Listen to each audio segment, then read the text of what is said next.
Olá, pessoal! Sejam todos bem-vindos a mais um episódio do Jornada do Conhecimento. Hoje nós vamos falar sobre gestão de mudança e eu tenho um convidado super especial para apresentar para vocês.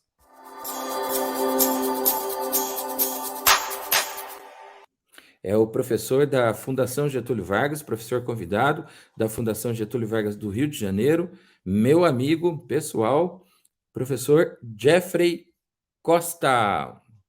Grande Jeffrey. Seja muito bem-vindo. O seu microfone está no mudo, Jeffrey, por favor. Oi, Isso, pessoal, tudo bem? tudo jóia, Jeffrey. Pessoal aqui da audiência, deixa eu explicar uma coisa para vocês, né? Gestão de mudança é uma coisa que nem todo mundo ainda está afinado com essa pauta, né, com esse tema. Basicamente assim, pessoal, quando nós vamos começar a implementar uma coisa nova, um portfólio novo, um programa novo, um projeto novo dentro da nossa organização, você vai implementar uma mudança, ou seja, você vai mudar o status quo, você vai mudar um processo, vai mudar um produto, vai mudar pessoas, e isso daí mexe uma série de coisas que o professor Jeffrey, né, meu amigo, vai explicar para nós aqui hoje.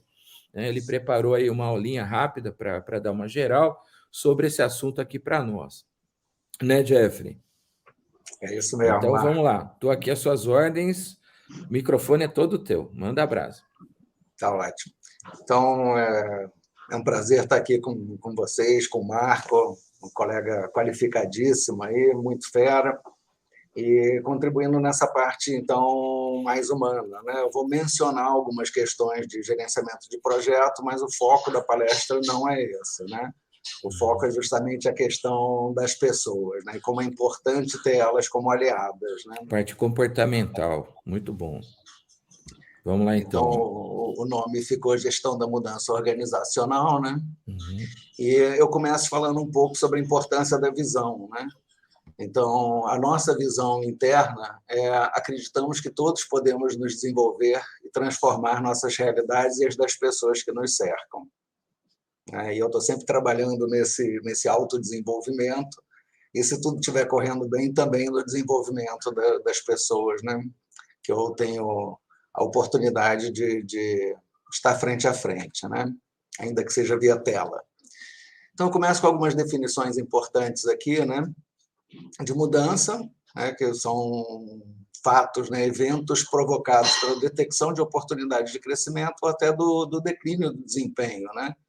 Quando a empresa nota que é necessário mudar. O mundo ideal é você começar antes, né? Você está monitorando o, o mercado, né? O contexto, e ser proativo na mudança, né? Mas às vezes a gente reage quando alguma coisa acontece, a gente percebe claramente que a gente tem que fazer algo de uma maneira diferente, né?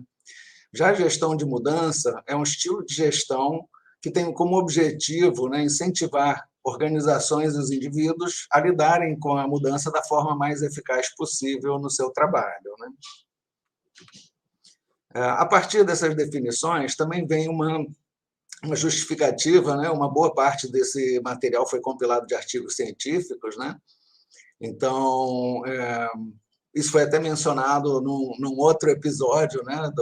Da Jornada do Conhecimento, por colegas aí da gestão da mudança também, que é um número bastante grande de processos que fracassa, né? Então, ali, Anand e Barsu estão falando de cerca de 3/4, né? 75% ali. Então, por que eles são considerados fracassados, né? Porque talvez eles não entreguem nem o benefício imaginado, né? Ou a trajetória até a chegada do benefício parece tão complicada que o pessoal desiste no meio. Pela minha experiência, o que é mais complicado mesmo é engajar as pessoas, né? E normalmente me parece ser uma etapa muito negligenciada, né? Então, outros motivos de insucesso, né? Ou os principais motivos de insucesso: o diagnóstico errado sobre o que mudar. Então, você faz a mudança, implementa a gestão de mudança, tudo lindo, mas no final não dá resultado porque você resolveu o problema errado, né? A segunda é implementação inadequada. Assim, durante a jornada, as coisas não aconteceram como deviam e o projeto acabou fracassando, né? A questão é que, quando existe um fracasso de projeto, ele torna mais difícil ainda a implantação de novas mudanças, porque o pessoal vai lembrar com dor do evento, né? Então, vai ser ainda mais resistente. E quais são os pré-requisitos aí que a gente percebe, né?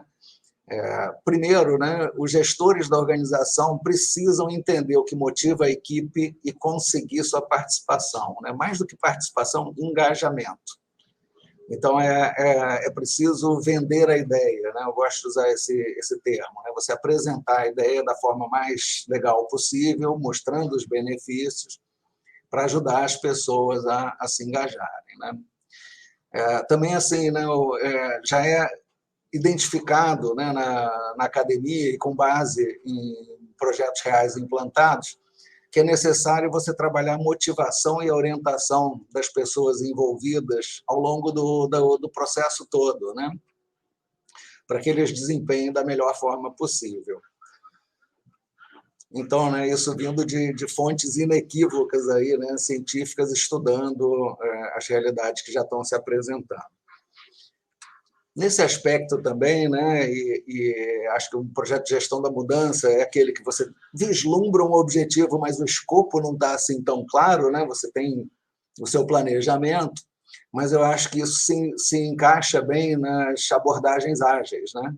E ali eu trouxe, então, o primeiro valor do Manifesto Ágil, que lembra aí a importância das pessoas e dos relacionamentos, né? Então, como é que seria uma visão geral de um projeto de mudança, né? Isso aí é em cima do Rosenbaum e Steen, que tem um artigo bastante recente, mas mencionando que a estrutura básica ainda é a estrutura proposta por Levin em 46, 47, né? Basicamente, são 3 grandes passos. Você descongelar, né, que é deixar as pessoas propensas a entrar no projeto de mudança, né, você vender a ideia, motivar as pessoas, como eu tinha falado, principalmente em cima de benefícios para ela e para elas e para a empresa, né? Depois fazer a mudança propriamente, né? Então é a implantação de projeto, né? A gente faz os planos, os processos, identifica os recursos e cuida da comunicação. Esse ponto vai ser batido várias vezes. Diga, Marco. Jeffrey, eu esqueci de combinar com você. Você gostaria que as perguntas fossem feitas ao longo da tua explanação ou deixa você apresentar tudo e no final fica só as perguntas? Talvez só no fim, né? Final? Então Senão a tá gente bom. fica com o tempo meio fora Tá de bom. controle, né? Ok, tá ótimo. Vamos lá, ótimo. Bora. Pode continuar, vamos lá.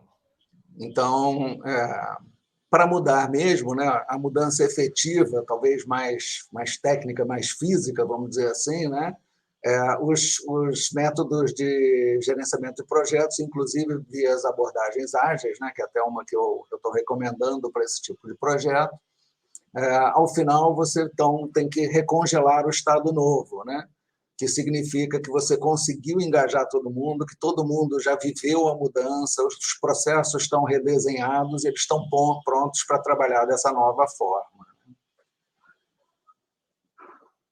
Então, a gente vai falar daqueles passos um pouquinho mais adiante.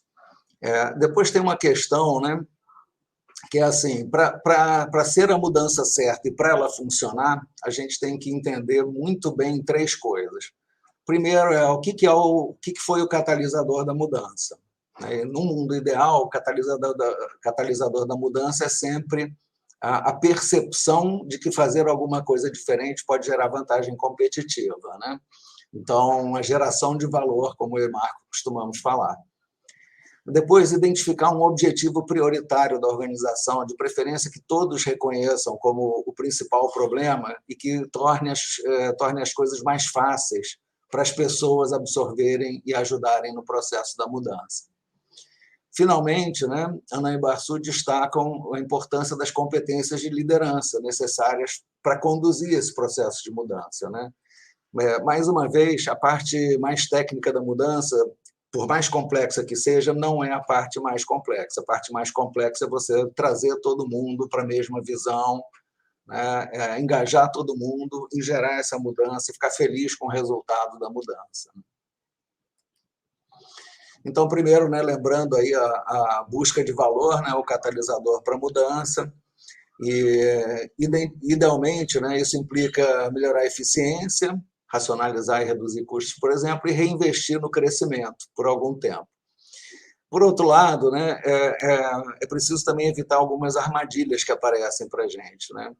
Então, é importante se concentrar também nos custos, né? Mas não se concentrar só nos custos, desconsiderando as oportunidades de crescimento da organização, né? Além disso, se você focar no crescimento, lembrar que disciplina é fundamental, né? A questão da governança, dos KPIs ou OKRs, como for na sua empresa, e, eventualmente, outros controles, talvez qualitativos, de acompanhamento, follow-up, e reuniões sem objetivos de trabalho, mas com o objetivo de tornar as pessoas realmente uma equipe, né? E aí, o artigo da Harvard Business Review, ele coloca que são 5 os grandes, né, os macro objetivos que uma organização geralmente procura num projeto de mudanças, né? Então, pode ser aumentar a sua presença no mundo, né? Trabalhar a sua presença global. Então, a ideia é ampliar o mercado de atuação, tornar-se o mais internacional possível em termos de tudo, né? De liderança, de inovação, de fluxo de talentos, de competências e melhores práticas. Então, até o líder, né, precisa se reprogramar, vamos dizer assim, né? Se preparar para esse processo, porque ele é o condutor, né? Um outro foco possível, né, é aumentar, um outro objetivo possível é aumentar o foco do cliente. A gente tem ouvido que isso é uma coisa importante, no mínimo há uns 20 anos, né, provavelmente até mais. Então, a ideia é, a partir do entendimento de desejos e necessidades dos clientes, talvez até fosse bom a gente pensar em stakeholders como um todo, né, mas num foco principal dos clientes, né, que são a principal fonte de geração de valor, e oferecer experiências melhores ou resultados por meio de soluções integradas, em vez de apenas produtos ou serviços. Então, as pessoas estão cada vez mais focadas em solução, né? E é fácil falar que você tem solução, difícil é realmente você entregar a solução com todo mundo te apoiando. Um outro objetivo possível, né? Tornar a organização mais ágil, né? Se preparar para poder acelerar processos, simplificar a forma que o trabalho é feito e está funcionando, de maneira geral, para permitir mais adaptabilidade, tanto estratégica, como operacional, como cultural. Um outro objetivo é a inovação, também está muito forte hoje em dia, né, em função da competição. As soluções se tornam, aos olhos do cliente, muito parecidas, então a gente tem que criar diferenciais, e uma das formas importantes é a inovação. Então, aí a gente está falando de incorporar ideias e abordagens de fontes diferentes daquelas que a gente está acostumado a pegar, né? Isso também é aquele foco da diversidade, você favorecer, ter muitos pontos de vista diferentes antes de tomar uma decisão, né? E nesse caso, então, pegar essas fontes todas, né? Inclusive conversar com gente, fazer benchmark e tal, para expandir as opções da organização no sentido de poder explorar novas oportunidades. Então, também, na minha visão, né, uma empresa deve estar sempre monitorando o seu mercado. Não só o que os clientes querem, mas o que eles estão apontando que pode ser uma tendência importante. Finalmente, um outro motivo que também está muito forte já há algum tempo é a questão da sustentabilidade, né? Hoje, mais escondida, entre aspas, dentro da sigla que é a Encampa, né? Que é o ESG em inglês, ou seria ASG em português, né? De você cuidar do ambiente, da sustentabilidade e da governança, né? E aí a sustentabilidade é em 3 focos, né? O foco de lucro, o social e o ambiental. Então, a ideia é você se tornar, né, mais visível, mais bem visto, porque você está cuidando também do planeta, né, não só do lucro. Bom, ali a questão também do principal objetivo da mudança é a questão daquela que eu tinha comentado mais cedo, né, de você ter um foco prioritário, um objetivo inquestionável, né, alguma coisa que todo mundo concorde e se engaje, né? Então está ali, né, a prioridade tem que ser irresistivelmente atraente e incontestável. Cada um desses objetivos leva a um foco diferente. Então, a gente tem que entender bem o que a gente quer. Até combinar um pouco desses é complicado, né? Todos ao mesmo tempo, nem pensar, mas a gente quer agrupar pelo menos alguns desses objetivos, se for necessário ter mais de um, né? Mas que fiquem integrados com uma mesma ideia, com um único foco. Então, isso é mais fácil de fazer, por exemplo, com foco no cliente e agilidade, porque uma coisa pode levar a outra, com foco no cliente e inovação, ou com foco no cliente e sustentabilidade, né? Também inovação e sustentabilidade. Enfim, combinar coisas que a gente consiga, numa frase só, né, colocar o que a gente gostaria. Por fim, né, para alcançar esse objetivo e sacramentar a incorporação da mudança, né, estamos falando já daquela fase do freeze, né, a terceira fase, tem que ter líderes que sejam capazes de levar essa missão a cabo, né? E não estou falando só de gestores, estou falando de líderes, né, as pessoas que inspiram as outras, que são exemplos, são pessoas que a gente tem orgulho de seguir e orgulho de fazer parte da equipe, né? Então, os líderes em todos os níveis têm que entender, né, quais as mentalidades, ali também, né, na expressão em inglês mindset, que também está sendo bastante usada, né, e os comportamentos que vão ajudar a empresa a chegar no que se deseja, né? Além disso, não vale aquela história antiga de não é o que eu faço, não é o que eu faço, é o que eu digo, né? Isso também não vale mais. Você tem que fazer e dizer e ser o exemplo, né? Então, aqui, né, um destaque de uma frase do artigo lá da Harvard Business Review, né, é que as jornadas de transformação perdem força quando as empresas negligenciam o desenvolvimento de lideranças. Então, esse é um aspecto muito importante, realmente, com um destaque bastante claro, né, dado ali pelos autores do estudo. Outra coisa que já é bastante conhecida, né, no ambiente de projetos é a identificação, análise e gestão de stakeholders, né? E esse aí é um quadro bastante usado, né, proposto por Nolan e Cole, em que você, no eixo vertical, né, no eixo Y, você vê qual o grau de influência que aquela determinada pessoa ou grupo pode ter em relação ao que se deseja fazer, né, em relação à mudança desejada. E, além disso, né, o grau de interesse, quanto aquela pessoa está realmente engajada em que o projeto dê certo, ou errado em alguns casos, né? Espero que você não precise enfrentar isso, mas mapear isso para poder lidar, né, com cada grupo, cada pessoa, da forma que for mais útil para o projeto e para a empresa, né? Então, aqui a gente tem um pessoal que é contra, mas que não tem muito poder. Às vezes a própria equipe, né, está cansada de mudanças que não deram certo no passado, eles acabam meio fazendo uma operação tartaruga aí que pode atrapalhar o projeto, né? Ainda ali também com baixo poder barra influência, né, temos os membros de rede, mas eles são favoráveis ao projeto.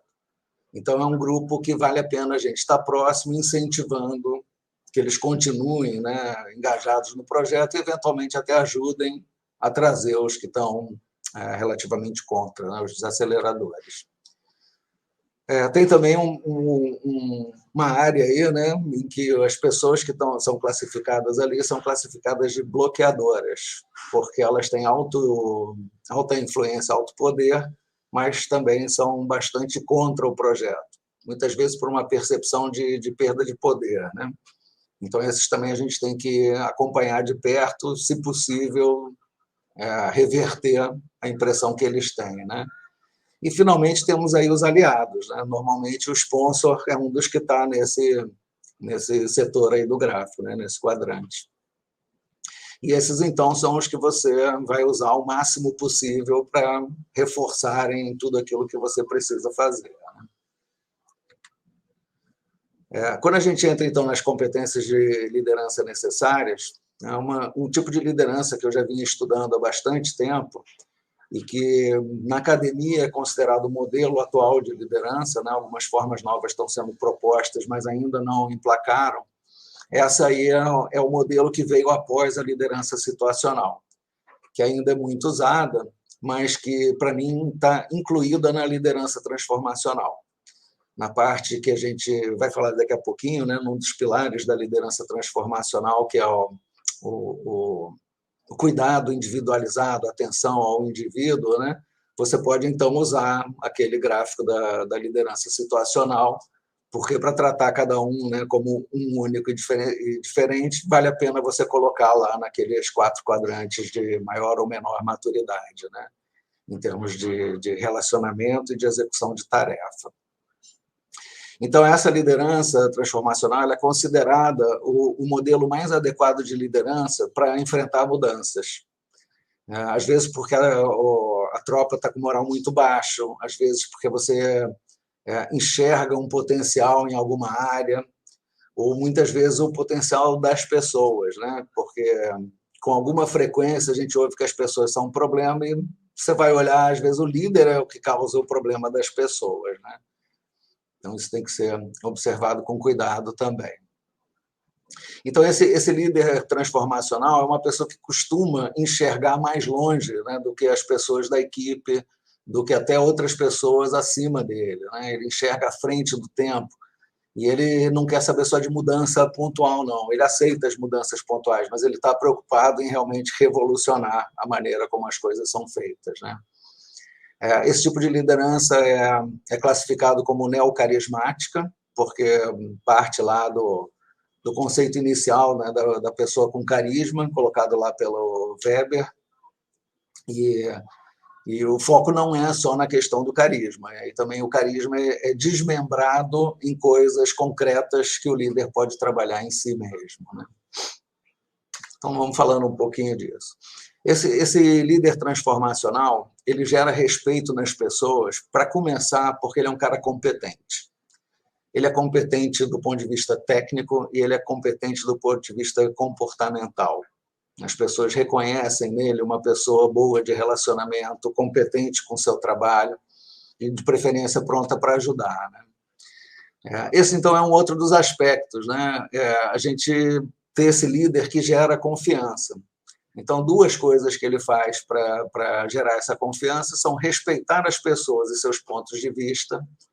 Então, evitar desmerecer as pessoas, termos que a gente usa, tá? Incompetente e tal. Enfim, né? Não classificar pessoas, porque isso é uma forma de comunicação agressiva, né? A gente tentar fazer a comunicação mais inclusiva possível. E quem conhecer a técnica da comunicação não violenta, talvez ela seja uma das melhores, né? Porque gera empatia e não gera resistência. Além de promover as pessoas e os pontos de vista, promove também valores. Então, esse cara é um cara íntegro, ético, e que as pessoas percebem isso, né? E aí, ele, além da admiração e do orgulho, né, ele acaba gerando admiração e orgulho vindos do respeito e da confiança, né? Então, você gera aí um engajamento, uma visão de objetivo comum, né? E todo mundo querendo chegar nesse objetivo comum, né? Entregar esse objetivo comum. É um líder que inspira, porque dá significado ao trabalho, né? Ele trabalha com visão, com propósito, essas coisas que a gente percebe que fazem uma diferença na hora de acordar para ir trabalhar, né? E que também tem sido muito falado, né? A questão da visão, do propósito. Então, esse líder ele tem uma visão, ele tem um propósito, ele comunica isso muito bem, né? E eu achei interessante exemplificar isso com o projeto Walk Again, do professor Miguel Nicoleles, né? Um brasileiro que está que a gente diz isso, que está já morando nos Estados Unidos há muito tempo, né? É professor da Universidade da Califórnia. E aí fico imaginando, né, ele chegando sem a parte da inspiração para a equipe, dizendo: você, fulano, por favor, desenvolve aí uma interface de sensores que capte impulsos elétricos. Legal, né? Motivação. Aí você pega um outro tipo de líder que diz: olha, eu preciso que você trabalhe esse sensor aí de impulsos elétricos, porque isso é o primeiro passo de fazer pessoas paraplégicas e tetraplégicas voltarem a andar. Então, na minha opinião, isso é extremamente mais, né, motivador, né? Assim, pô, o meu trabalho tem importância. Isso também é uma coisa que o estudo do Google sobre equipes coloca, né, que é muito importante. Você saber que o seu trabalho tem significado, que ele serve para coisas importantes, né, que ele é usado. Ele também inspira sendo uma pessoa otimista. Ele coloca objetivos mais elevados e vai buscá-los, né? Tem um exemplo de um profissional que foi meu aluno, né? Ele era mais velho que eu na época já, né? Continua sendo mais velho que eu, claro, mas ele assumiu uma determinada área e o líder dele, né, o gestor dele, trouxe a meta dele e ele falou: não, essa meta está muito ruim, vamos fazer o dobro disso. Ele se colocou uma meta de o dobro e chegou lá. Então, se eu estou liderando pessoas, eu tenho que acreditar no futuro, eu tenho que acreditar que nós juntos vamos ajudar a construir esse futuro desejado, né? Que parte de uma visão que a gente acredita, né? Também inspira porque é um modelo a seguir, né? Então, as pessoas se projetam nesse líder. Ele é um cara coerente com o que ele fala, coerente com seus valores, e é exemplo, né? Uma pessoa admirada em que as pessoas se espelham, né? Gostariam de se ver daquele jeito, né? Então vão se trabalhando para alguma hora chegar lá, né? Também ele encoraja ao promover a colaboração. Então, um dos aspectos, né, do carisma é conseguir que todo mundo trabalhe pelo fim comum, né? A colaboração de todos com suas melhores competências. Também com a questão de eu não estou aqui só para fazer o meu, né? Eu estou aqui para o sucesso do projeto. Não é eu terminei minha parte e agora eu fico descansando olhando os outros trabalharem. Não é isso, né? Então, esse líder ele coloca os interesses da equipe antes dos seus próprios interesses. Então, isso também é uma sinalização muito forte, né? Na hora que você pede para alguém abrir mão do seu interesse próprio para lutar pelo coletivo, você tem que já ter feito isso, né? Para ter credibilidade, para o seu pedido ter peso. Também promove a colaboração, gerando, né, esse senso de missão, senso de propósito para entregar o que foi prometido, né? E gosto dessa imagem ali, né, que é um ajudando o outro a alcançar o objetivo.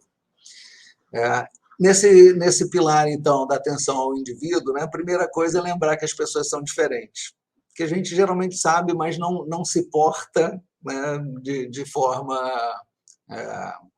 coerente com isso, né?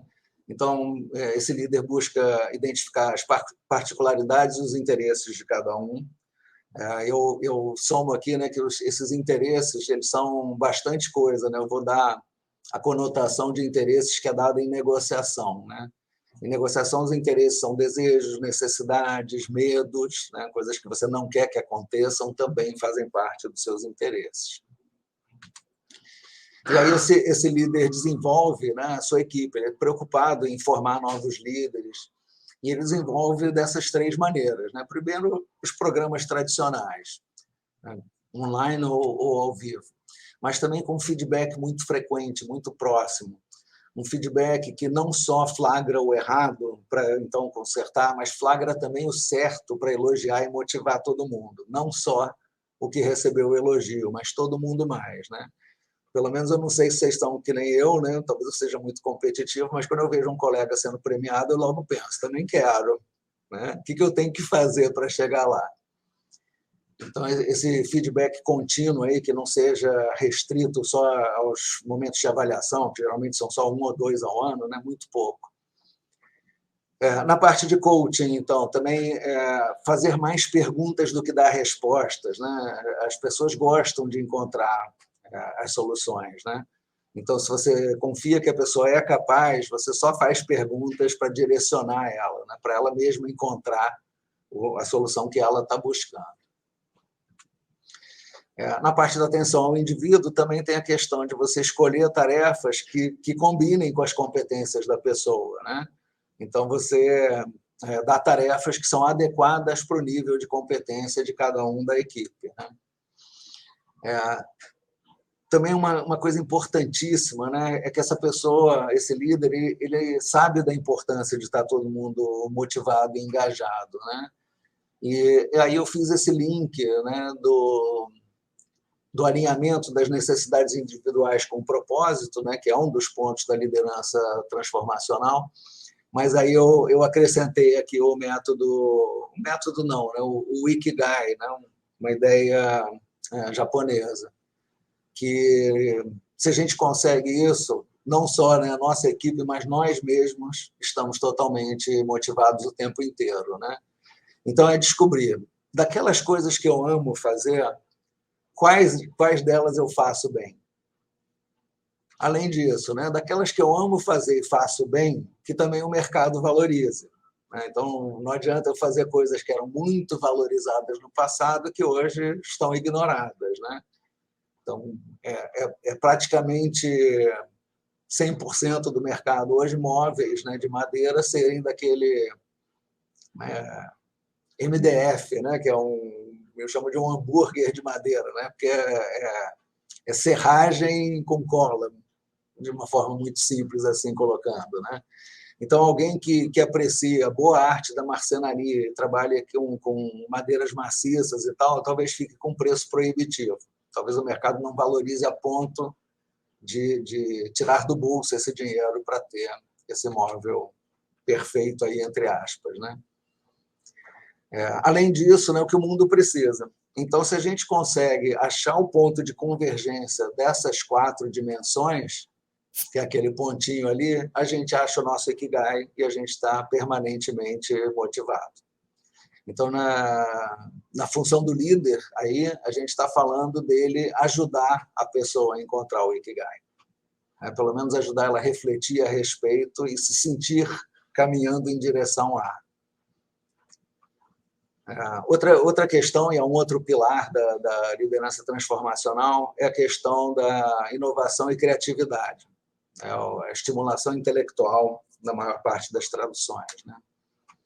Então, o que a gente tem aqui? Tem um líder que questiona crenças e valores, né? Então, principalmente, questiona crenças que podem ter sido verdade em algum momento e que hoje podem estar atrapalhando o sucesso de novas iniciativas. Também não tem aquela do time que está ganhando não se mexe. Ele se questiona e se ele achar que o mercado já está mudando, ele normalmente enxerga antes e já começa a empreender essa mudança. Também ele considera diferentes pontos de vista, como eu estava falando, né? Já há diversos estudos mostrando aí a contribuição da diversidade em termos de engajamento de equipes, de inovação, tudo aumentado, né, quando você inclui pessoas que são diferentes umas das outras e que, portanto, trazem experiências diferentes e pontos de vista diferentes. Nesse aspecto também, né, de você incentivar a criatividade e a inovação, o líder permitir que as pessoas resolvam o problema do jeito delas, ou que pelo menos elas tentem, né, antes de ele dar as soluções. Isso também, pelo menos para a gente que tem o meu perfil, é extremamente motivador, né? Me dá a missão e me deixa achar o meu jeito de resolver, né? É claro que também a pessoa para quem você delegou, né, vamos supor nesse exemplo que era eu mesmo, tem que ter um senso crítico muito forte e identificar que, olha, não está dando, eu vou precisar mesmo pedir ajuda. E aí, né, ou pede ajuda para os colegas, ou talvez peça ajuda para colegas e para o gestor, né, para o líder, que pode ser ele mesmo a solução, ele pode indicar outros caminhos, né? Também a inovação criatividade são estimuladas agora, né? Além das tarefas serem compatíveis com as suas competências, elas são também interessantes e desafiadoras. Então, é compatível? Né? Mas também é um pouquinho fora, para te deixar na área de desconforto e você crescer. Né? Estimulado, né? Crescer estimulado, achando a solução.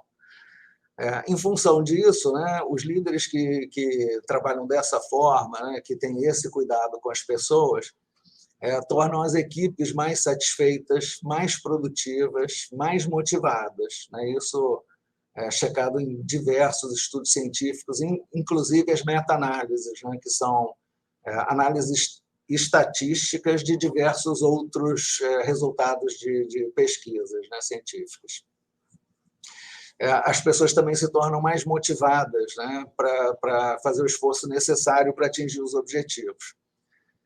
E além, né, porque a liderança transformacional ela se coloca em confronto com a liderança transacional, que é aquela em que o líder propõe trocas. Né? Se você conseguir me entregar esse projeto dentro do prazo, então eu deixo você enforcar aquela semana entre Natal e o Ano Novo. Né? Se você conseguir esse resultado muito acima do normal, então eu te promovo. Então, isso funciona também, mas não dá para depender só disso. Além disso, né, esse tipo de liderança leva só aos resultados esperados. Já a liderança transformacional leva a resultados além das expectativas. Então, a ideia, né, é que, mesmo que você não tenha um cargo formal, porque não é necessário isso para ser o líder, né, que você seja esse líder, que apoia a equipe, que dá espaço para ela criar, né, para trazer as suas contribuições individuais. Então, isso eu chamo de você espalhar cor e vida à sua volta, né? Cercado de gente motivada, te ajudando a alcançar os objetivos da equipe. Né? E aí, então, focando no detalhamento da parte da estrutura principal, né? Da gestão da mudança, o descongelar, mudar e congelar, recongelar. Então, nessa fase do descongelar, que é a questão de motivar para mudar, né, é hora de discutir com a equipe problemas e oportunidades da organização. O que pode ter à frente para nós? Né? Discutir o futuro. Também mostrar o custo de não mudar. Então, olha só, de novo, né, esse líder está vendendo a ideia, ele não está impondo a ideia. Depois, mapear, envolver ou engajar os stakeholders todos. Né? Então, utilizar aquelas técnicas de gerenciamento de projeto para comunicação com os stakeholders, acompanhamento do grau de engajamento deles. Utilizar também os apoiadores, né? Que são boa parte dos seus apoios que têm hierarquia, e os agentes, que são o seu apoio, que normalmente não tem uma hierarquia. Né? Também aproveitar, né, e usar o forte comprometimento do sponsor, né? Garantir que ele esteja apoiando fortemente e que isso possa ser usado para, inclusive, motivar outras pessoas. Capacitar as pessoas, né, desenvolver as pessoas, tanto do nível comportamental como no nível técnico. Né? Então, técnico mais ligado à parte técnica do projeto, comportamental mais ligada às atitudes, né? E aos comportamentos, claro, que são desdobramentos das atitudes. Especifique o mais detalhadamente possível, por mais que você vá fazer em camadas, né, especifique o que vai acontecer nessa iteração, né, nessa sprint, de forma muito clara, e comunique a importância das mudanças para todo mundo envolvido. Né? Então, mais uma vez aparece comunicar, comunicar, comunicar. Siga seu plano de comunicação lá, desenhado, né, para os stakeholders, e evite usar, só em último caso, use a gestão da consequência ou da dor. Porque já está mais do que provado. Se eu forço a barra para cima de um liderado meu, primeiro ele se desmotiva, ele perde um pouco o respeito por mim, e ele vai só funcionar enquanto eu estiver olhando para ele. Quando eu viro as costas, ele resolve fazer do jeito dele. Então, o ideal é realmente você engajar, vender essa ideia muito bem vendida e não ter que usar esse tipo de recurso. Né? Na parte da mudança, né, você já tem, então, os problemas bem identificados, já tem os planos de ação para lidar com eles. já lembra que a comunicação é vital, né, para que todo mundo entenda e apoie.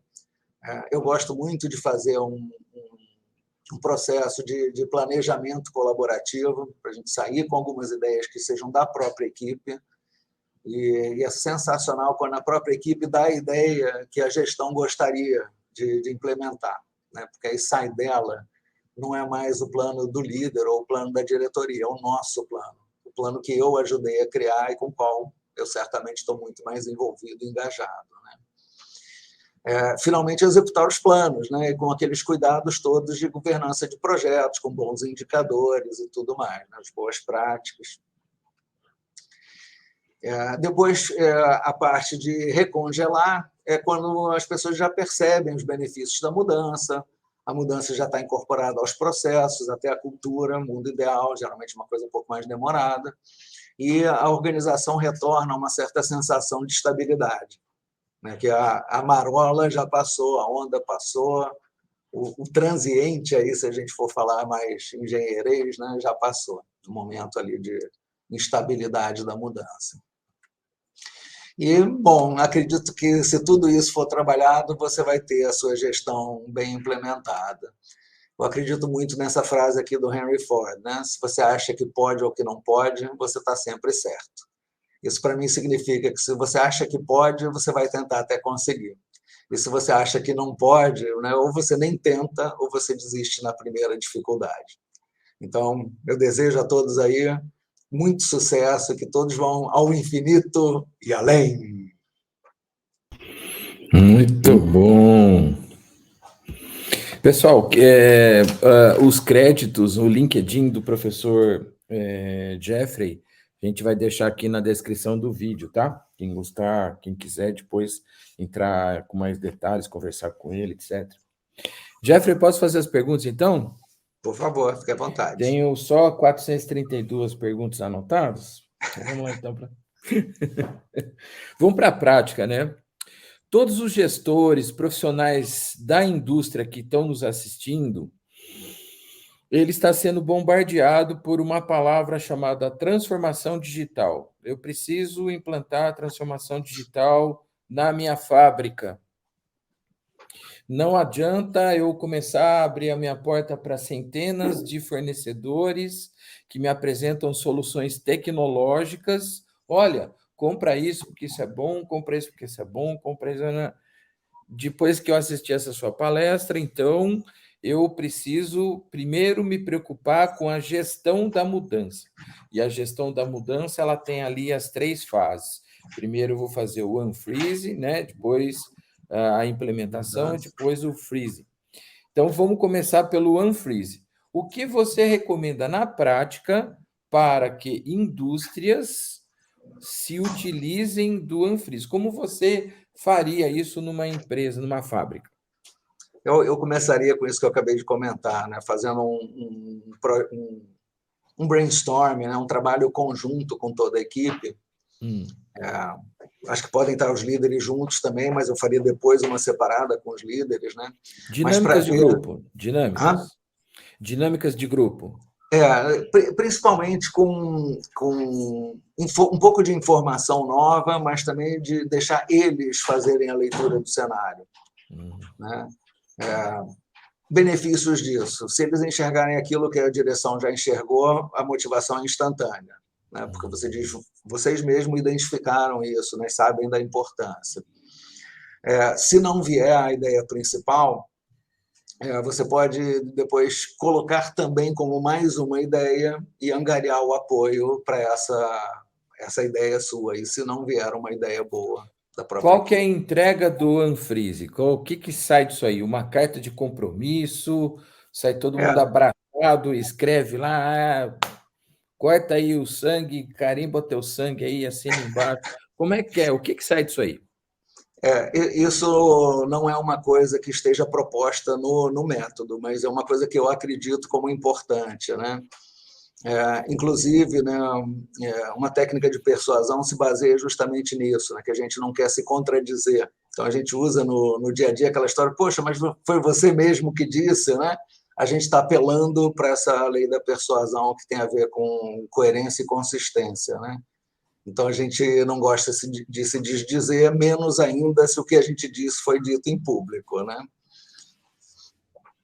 Então, Tá. acho que nesse aspecto é muito mais fácil de você persuadir as pessoas que criaram seu próprio plano, né? É o nosso Sim. plano, pô, foi você que disse que isso tinha que ser feito, vamos lá fazer. Mas tem que ter um documento, um termo, Olha, não uma tem que, carta. mas eu gosto que tenha, né? As pessoas Hum, chegam ao nível de, pelo menos, propor algumas coisas já num detalhamento de 5W, alguns Hs, né? hum. Para colocar em, em funcionamento, né? O mais cedo possível. Você cola ali na sala de guerra e aquele ali é a nossa referência.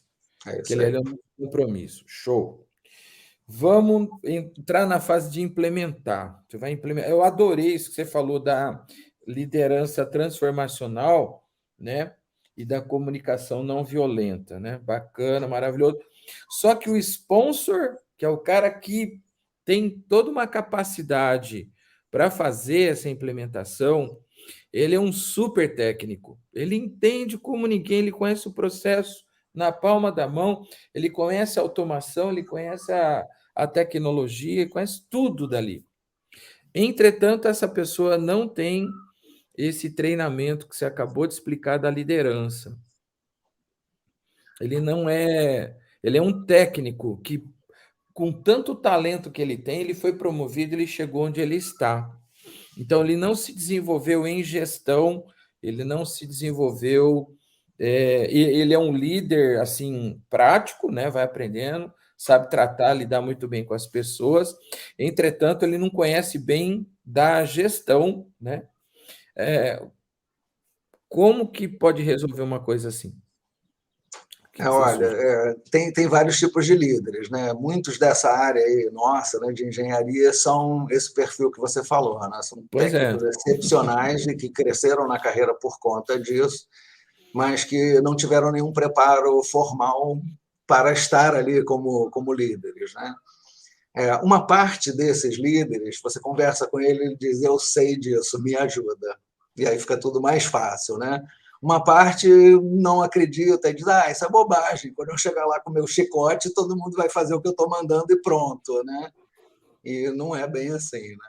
As pessoas resistindo, muitas vezes elas chegam a sabotar projetos.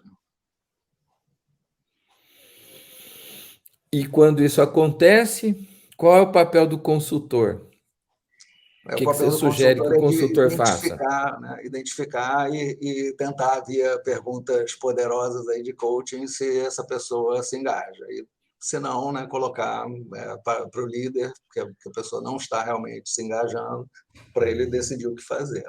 Sei. Às vezes, até uma troca de função motiva a pessoa. Né? Às vezes, a gente pensa logo, demite. Não, não necessariamente.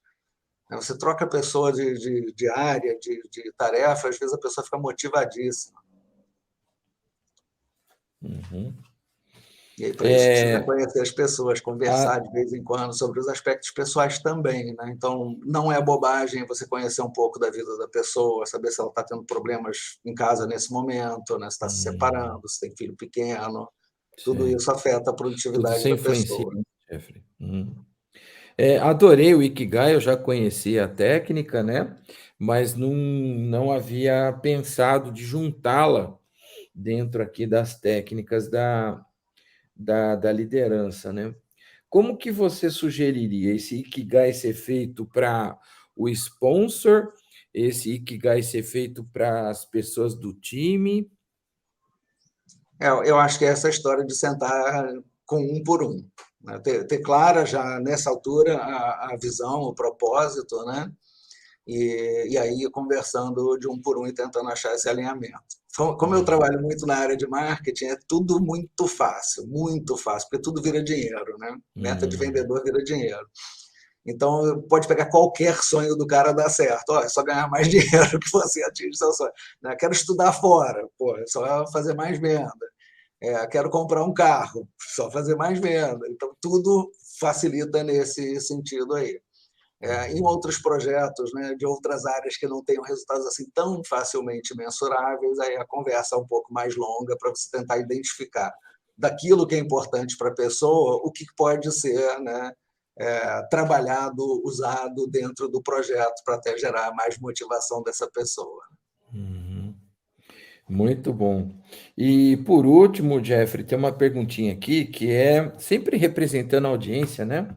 É minha também, mas sempre pensando na audiência que está aqui nos assistindo. Na fase implementação, deu tudo certinho no descongelar, né, no unfreeze. Vamos implementar. Vai implementar, falhou. Por diversos motivos, tá? Sem que a gente cite causas ou efeitos dela, mas falhou. O que você sugere? Desiste ou sempre tem um jeito de recomeçar? Eu E acho que se sempre tem existe o o jeito jeito de de, recomeçar. e se existe o jeito de recomeçar, como? Como Eu recomeça? acho que é voltar à equipe. Assim, que vocês enxergaram aí, né? E as abordagens ágeis geralmente têm isso já até previsto, né? Hum, As reuniões de revisão e de retrospectiva, né? Então isso é interessante, né? A revisão fala mais do produto e a retrospectiva fala mais das pessoas e dos relacionamentos, né?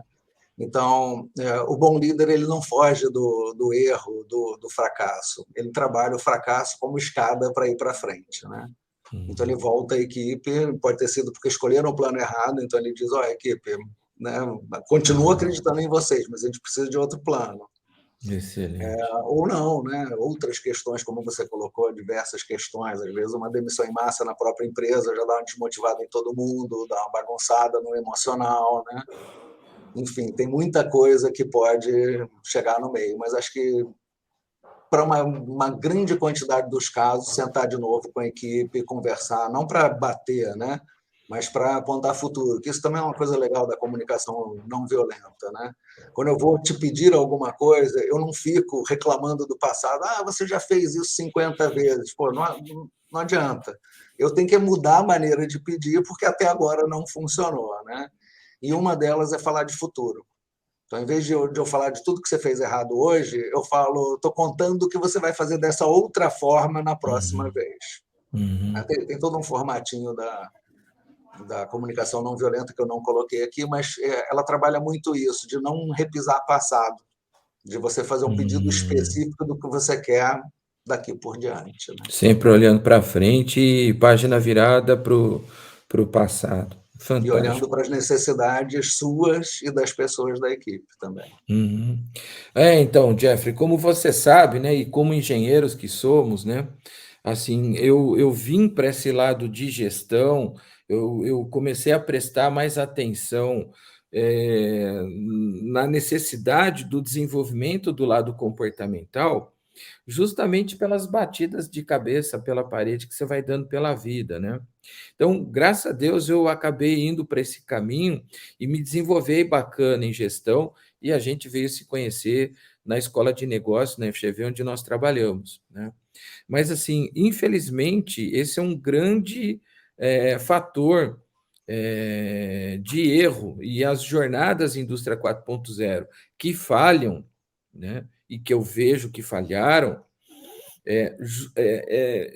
não existe outra causa. A maioria delas é exatamente isso, a falta de percepção do desenvolvimento do lado comportamental, a falta da implementação de uma gestão de mudança, exatamente como você muito bem nos ensinou. Eu queria agradecer bastante aí o teu tempo, a tua dedicação, esse empenho. O pessoal que está aqui nos assistindo, quem gostou aqui do professor Jeffrey, né, tem aqui os contatos dele aqui na descrição do vídeo.